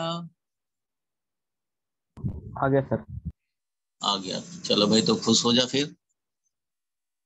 23 नंबर क्वेश्चन देखा जाए। 23 भी डाउट है। An infinite line charge produces a electric field of this at a distance of 2 metre. देखो भाई, इनफाइनाइट लाइन चार्ज जो होता था, याद होगा, गॉस लॉ का यूज करके हम लोग कैलकुलेट करते थे। इनफाइनाइट लाइन चार्ज जो होता है, लीनियर चार्ज लैम्डा, तो इसका इलेक्ट्रिक फील्ड हम लोग निकालते थे ऐसा गॉसियन सरफेस लेकर के, और इलेक्ट्रिक फील्ड का वैल्यू यही वाला आता था भाई, electric field lambda upon 2 pi epsilon not r। ये रिजल्ट याद है ना? लीनियर चार्ज लैम्डा है charge per unit length. Gauss law का एप्लीकेशन नंबर 2 3। बोलो ठीक है यहाँ तक? तो इनफाइनाइट लार्ज चार्ज इसने प्रोड्यूस किया इतना field, calculate the linear charge density. अब इसमें क्या परेशानी है भाई, ई दे ही दिया, लीनियर चार्ज डेंसिटी यही तो निकालना है। आर का वैल्यू भी दिया है, ई का वैल्यू भी दिया है, लैम्डा निकालना है। ये तो 9th क्लास वाला क्वेश्चन हो गया ना, फॉर्मूला पुटिंग। डाउट किस बात की इसमें? इनफाइनाइट लाइन चार्ज जिसने गॉस लॉ किया है उसको तो कोई परेशानी नहीं होना चाहिए भाई। इनफाइनाइट लीनियर चार्ज का ऐसा हम लोग गॉसियन सरफेस लेते थे, ई डॉट ds करते थे कर्व सरफेस पे, और इलेक्ट्रिक फील्ड मिलता था lambda upon 2 pi epsilon not r। यही लैम्डा निकालने को कह रहा है, और r का वैल्यू भी दिया है, e का वैल्यू भी दिया है, एप्सिलॉन नॉट का वैल्यू याद ही है, तो लैम्डा निकल जाएगा। बोलो भाई, आदित्य निकल जाएगा? Yes, sir. Bhuvnesh? Yes, sir. हाँ, तरुण बोलो तुम। यस हो सर। जाएगा? तान्या? Yes sir. तान्या का हो जाएगा? Yes sir. तुम्हारा भी क्लास कुछ छूटा है, उसको कवर करो। हाँ जी सर, ओके। और कुछ लोग सो के पढ़ रहे हैं, सो के देख रहे हैं, पेन पेपर नहीं है उनके साथ।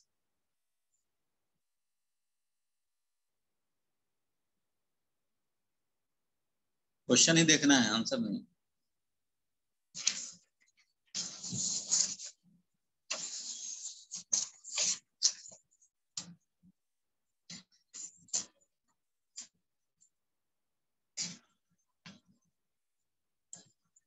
Two large thin metal plates are parallel and close to each other. On their inner faces,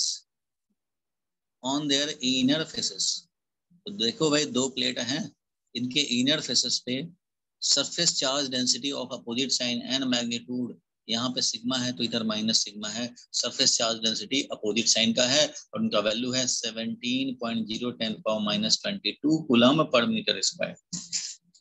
ये है भाई सरफेस चार्ज डेंसिटी दोनों इनर फेस पे, इनर फेसिंग सरफेस मींस इसके आउटर पे नहीं रहेगा, सिर्फ इनर पे रहेगा। होना भी चाहिए, जब दो पॉजिटिव और नेगेटिव रहेंगे ना पास पास, तो एक दूसरे से नियरेस्ट पॉसिबल वे में रहेंगे डिस्ट्रीब्यूटेड। तो मिनिमम तो यही है, बीच में एयर है उसको थोड़े ही इंसुलेटर है, थोड़े जंप मार जाएगा, इसलिए यहाँ पॉजिटिव यहाँ नेगेटिव रहेंगे। सीट ऑफ चार्ज डेवलप्ड है, लिखा है on their inner faces the two plates having charge density of opposite sign value. What is the electric field left to the plate, right to the plate and in between the plate। यहाँ understood है कि ये सब separation इस plate के size के respect में small है, इसलिए हम लोग due to sheet of charge due to sheet of charge, याद होगा इलेक्ट्रिक फील्ड गॉस लॉ का एप्लीकेशन करके हम लोगों ने इलेक्ट्रिक फील्ड कैलकुलेट किया था। कितना? Due to sheet of charge electric field कितना होता है? बोलो रोशन बोलो। Due to sheet of charge electric field कितना होता है?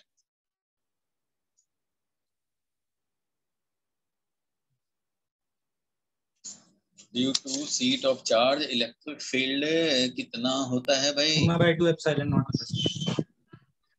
Sigma upon epsilon nought.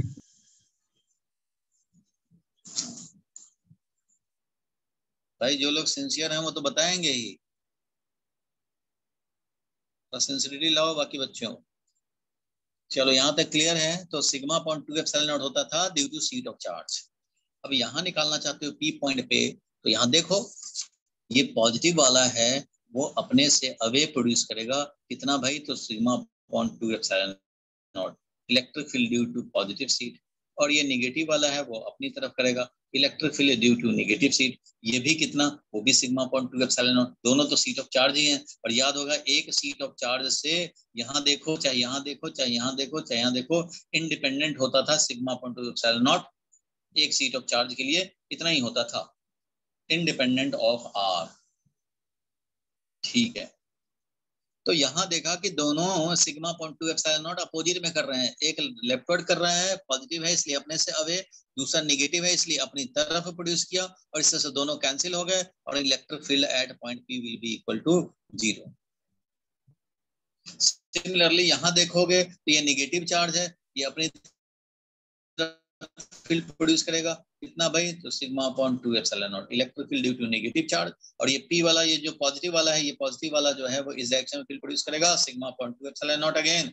और ये दोनों मिलकर के, ये electric field due to positive charge है, दोनों मिलकर के net field at point M will become 0। इधर भी 0 इधर भी 0। बीच में देखेंगे अगर तो ये वाला पॉजिटिव वाला है अपने से अवे प्रोड्यूस करेगा भाई, तो अपने से away sigma upon 2 epsilon nought, और ये नेगेटिव है तो अपनी तरफ सिग्मा अपॉन 2 एप्सिलॉन नॉट। दोनों मिलकर के क्या हो जाएगा भाई? तो दोनों मिलकर के हमारा इलेक्ट्रिक फील्ड प्रोड्यूस कर देगा कितना वैल्यू का? Sigma upon 2 epsilon not rightward, और दूसरा भी है वो भी sigma upon 2 epsilon not rightward. दोनों सेम डायरेक्शन में, इसलिए sigma upon epsilon not rightward direction में ये electric field at point N मिल जाएगा।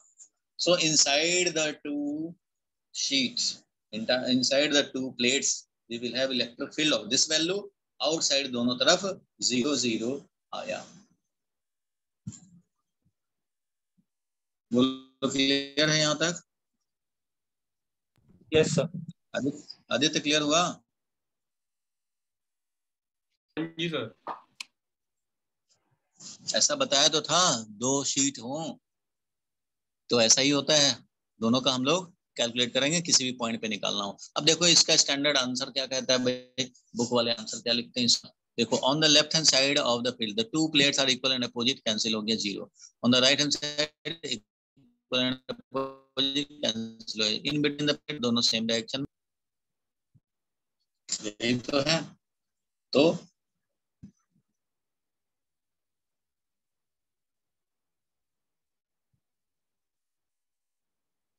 ठीक है यहाँ तक? चलो इसके बाद का है 24, यहीं तक डाउट था, इसके आगे तो कोई डाउट नहीं है। सर एक 31 भी था।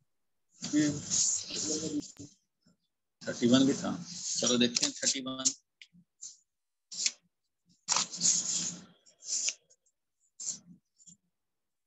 चलो 31 देखा जाए। 31 तो शायद बताया होगा पहले, तुम शायद मिस कर गया, कोई बात नहीं है। चलो देखते हैं 31 नंबर क्वेश्चन, जरा सब देखें एक बार।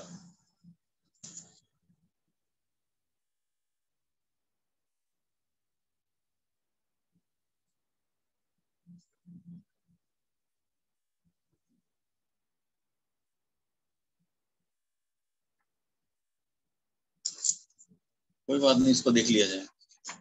ये इंफॉर्मेशन है क्वार्क के बारे में।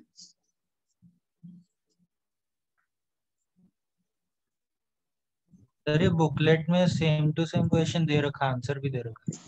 हाँ हाँ दे रखा होगा, लेकिन चलो इसको देखते हैं। It is not believe that proton, देखो भाई इस क्वेश्चन को पढ़े तो इसका कंक्लूजन यही है, ये बताया गया कि आजकल ये विश्वास किया जा रहा है कि प्रोटॉन 3 क्वार्क से बने हैं और न्यूट्रॉन भी 3 क्वार्क से बने हैं, और क्वार्क 2 तरह का हम लोगों ने देखना है। बहुत सारे क्वार्क होते हैं बट जो मेनली क्वार्क हैं वो 2, एक अप क्वार्क और एक डाउन क्वार्क। क्वेश्चन में इंफॉर्मेशन दिया है, अप क्वार्क का चार्ज है +2e/3, +2e/3 है अप क्वार्क का चार्ज, और -e/3 है डाउन क्वार्क का चार्ज। तुम लोगों को वीडियो क्लियर दिख रहा है यस सर।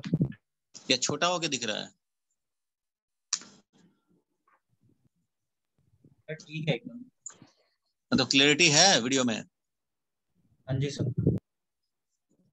ठीक है, तो ये अप क्वार्क और डाउन क्वार्क यहाँ पे लिखा है ना। It is now believed that proton and neutron themselves build out of 4 more fundamental units called quark, and a proton and neutron consist of 3 quark each. 2 type of quark जो हम लोगों ने अब तक समझा, up quark and down quark. Up quark and down quark, ये 2 तरह के क्वार्क हम लोग समझते हैं। तो लास्ट में क्या लिखा है question, suggest a possible quark composition for proton and neutron. तो प्रोटॉन और न्यूट्रॉन के लिए पॉसिबल क्वार्क कंपोजिशन सजेस्ट करने हैं। ठीक है, दिख रहा है यहाँ तक रोशन? तो प्रोटॉन का देखा दिख जाए, रहा है।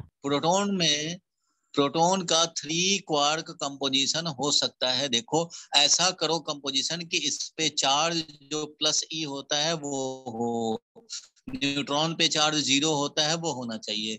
तो अगर ये 3 क्वार्क से बना है, ये भी 3 क्वार्क से बना है, तो अगर ये एक अप क्वार्क लोगे, एक डाउन क्वार्क अगर लेते हो, तो यहाँ देख रहे हो +2e/3 -e/3, तो नहीं बनेगी बात। एक और अगर अप क्वार्क ले लें तो यहाँ पे 2 अप क्वार्क का होगा, तो प्रोटॉन पर का जो चार्ज होता है, 2 अप क्वार्क और एक डाउन क्वार्क अगर लिए, 2 अप क्वार्क लिए तो +2e/3 charge, +2e/3 charge and -e/3 charge, तो मिल करके कितना हो जाएगा, 2e/3 2 4/3 और माइनस, तो e चार्ज हो जाएगा, पॉजिटिव e चार्ज। तो ऐसा तो होता ही है प्रोटॉन में। तो इसका मतलब ये कॉम्बिनेशन हम लोग का सही है कि 2 अप क्वार्क और एक डाउन क्वार्क होना चाहिए। न्यूट्रॉन में तो भाई एक अप क्वार्क अगर लिए तो इसका +2e/3 आ गया। अब डाउन क्वार्क एक देंगे तो हमारा -e/3 होगा, लेकिन वो कैंसिल नहीं कर पाएगा, हमें तो कैंसिल कराने हैं, तो 2 डाउन क्वार्क होना चाहिए। तो इससे क्या बन जाएगा भाई, तो इससे हम लोग देखें, एक अप क्वार्क है तो नेट चार्ज अगर इस पे निकालेंगे तो क्या मिल जाएगा, तो नेट चार्ज हो जाएगा 2e/3 -e/3 -e/3 मिल करके हो जाएगा 0, और यही तो हमें चाहिए। इसलिए पॉसिबल क्वार्क कंपोजिशन न्यूट्रॉन का up down and down, 2 down quark एक अप क्वार्क, और प्रोटॉन के लिए 2 अप क्वार्क और एक डाउन क्वार्क होंगे। पॉसिबल क्वार्क कंपोजिशन, बोलो ठीक है यहाँ तक? सर इलेक्ट्रॉन के लिए 3 डाउन क्वार्क होंगे। इलेक्ट्रॉन का क्वार्क कंपोजिशन नहीं समझा गया है, अच्छा खाली इसमें प्रोटॉन और न्यूट्रॉन का ही समझा गया है। तो सर अगर 3 होते उसके अंदर तो भी सही जाता ना, क्या माइनस ही चार्ज आ जाता है इलेक्ट्रॉन पे भी अगर 3 डाउन -e चार्ज नहीं आएगा ना, इलेक्ट्रॉन को नहीं समझा गया है कि ये क्वार्क से बना हुआ है, सिर्फ प्रोटॉन न्यूट्रॉन को समझा गया है कि ये क्वार्क से बना है। ठीक है, इसलिए इन्हीं दोनों का पूछेगा, इन्हीं दोनों का पूछा गया है। देखो इसमें भी वही किया गया, तो इसमें अब थोड़ा मैथमेटिकल कैलकुलेशन कर करके किया गया है। आप थोड़ा ऑब्जर्वेशन मेथड से हम लोगों ने कर लिया। Quark composition 10 proton contains 2 up quark and 1 down quark, और उसी तरह से न्यूट्रॉन 1 अप और 2 डाउन। इतना एक्स वाई ले लेकर के मैथमेटिकली कैलकुलेशन किया गया है। हम लोग ऑब्जर्वेशन मेथड से डायरेक्ट बता सकते हैं कि क्या हो रहा है।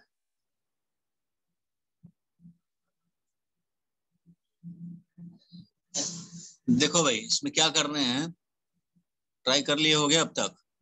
Plot the graph showing the variation of Coulomb's force. एक तरफ कूलम्स फोर्स दिखाने हैं तुम्हें, इधर कूलम्स फोर्स मैंने लिखा, और इधर दिखाने हैं तुम्हें 1/r²। इसका ग्राफ चाहिए 1/r²। तो फोर्स और 1/r² का ग्राफ प्लॉट करने हैं। किसके लिए देख रहे हो? Two charges each of pair, एक पेयर है 1 माइक्रोकूलम्ब एंड 2 माइक्रोकूलम्ब का, एक ये पेयर है, और दूसरा पेयर क्या है भाई? तो 2 माइक्रोकूलम्ब एंड -3 माइक्रोकूलम्ब, एक पेयर ये है। इन दोनों के लिए दिखाना है, ठीक है? क्वेश्चन इंपॉर्टेंट है, स्कूल में आया हुआ है। अब देखो कूलम्स फोर्स क्या होता था, उसके बेसिस पे हम लोग दिखाएंगे इसको। तो कूलम्स फोर्स होता था K डैश Q1 Q2। तो पहले वाला पेयर के लिए निकालोगे तो 1 माइक्रोकूलम्ब इंटू 2 माइक्रोकूलम्ब डिवाइडेड बाई r²। तो यहाँ देख रहे हो कि फोर्स हमारा K डैश और ये product of the two charge divided by multiplied by बोले तो 1/r², multiplied by 1/r²। It means ये किस तरह का हो गया भाई? तो y = mx वाला फॉर्म हो गया। हुआ कि नहीं? देख रहे हो कि x एक्सिस पे अपना 1/r² है, x एक्सिस पे 1/r² है, y एक्सिस पे फोर्स है। तो ये तो कांस्टेंट है K डैश, और ये Q1 Q2 जो भी वैल्यू रखोगे अपना तो वो भी एक कांस्टेंट बनेगा। इट मीन्स ये स्लोप का काम करेगा, ये स्लोप का काम करेगा। सो F = mx वाला फॉर्म है ये। y पे है फोर्स = ये है देखो K डैश Q1 Q2 और इंटू 1/r², ये है y एक्सिस पे, ये x एक्सिस पे है और ये y एक्सिस पे है। सो y = mx फॉर्म है। बोलो भाई, क्लियर है यहाँ तक? y = mx फॉर्म है। और अगर तुमने फर्स्ट पेयर के लिए लिखा तो 1 × 2 पॉजिटिव है, सो slope will be positive, slope will be positive, दिखा देंगे। सेकंड वाला पेयर रखेंगे तो 2 माइक्रोकूलम्ब और -3 माइक्रोकूलम्ब। तो पहले वाले में 1 × 2 था और दूसरे में 2 × -3 है। इसका मतलब फर्स्ट वाले में 2 है न्यूमरेटर में, यहाँ पे -6 है। इट मीन्स उससे ट्रिपल है, ज्यादा वैल्यू ट्रिपल और निगेटिव में है। स्लोप जितना यहाँ है उससे ट्रिपल वैल्यू का है और निगेटिव में है दूसरे वाले में। तो यहाँ इसके लिए ऐसे दिखाएंगे। डायरेक्टली प्रोपोर्शनल तो दिखाना ही है 1/r² के, लेकिन जितना यहाँ स्लोप है उससे ट्रिपल होना चाहिए और निगेटिव में होना चाहिए। इसलिए ये फर्स्ट पेयर के लिए हो गया, ये सेकंड पेयर के लिए हो गया। ये तुम्हारा आंसर हो जाएगा। Force = K dash Q1 Q2 into 1/r² into 1/r²। It means y = mx form. Slope है ये, स्लोप क्या है भाई? तो स्लोप है K dash Q1 Q2। K dash तो चलो फिक्स है, Q1 Q2 फर्स्ट पेयर में 1 माइक्रोकूलम्ब इंटू 2 आया, 2 के प्रोपोर्शनल। और सेकंड वाले में कितना आया भाई? तो सेकंड वाले में आया 2 × -3 दैट इज -6 के प्रोपोर्शनल। इट मीन्स यहाँ 2 स्लोप है तो इधर -6 स्लोप है। It means triple slope, negative sign. So जितना इधर स्लोप पॉजिटिव में दिए हो उससे ट्रिपल स्लोप देना निगेटिव में। क्लियर हो गया यहाँ तक?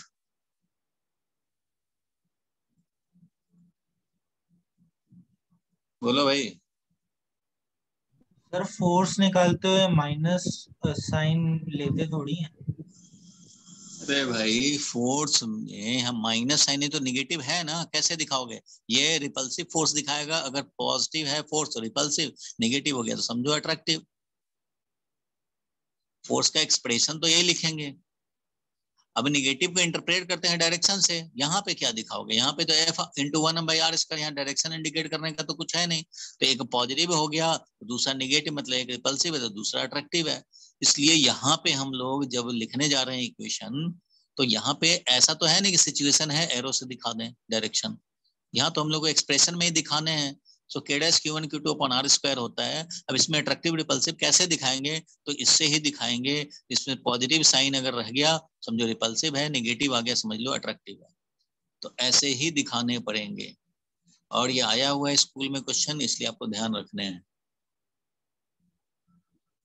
स्लोप एक में पॉजिटिव है, दूसरे में नेगेटिव स्लोप दिखाएंगे, क्योंकि F = K dash Q1 Q2 into 1/r² है। ये x एक्सिस पे है, इसलिए y = mx फॉर्म समझेंगे।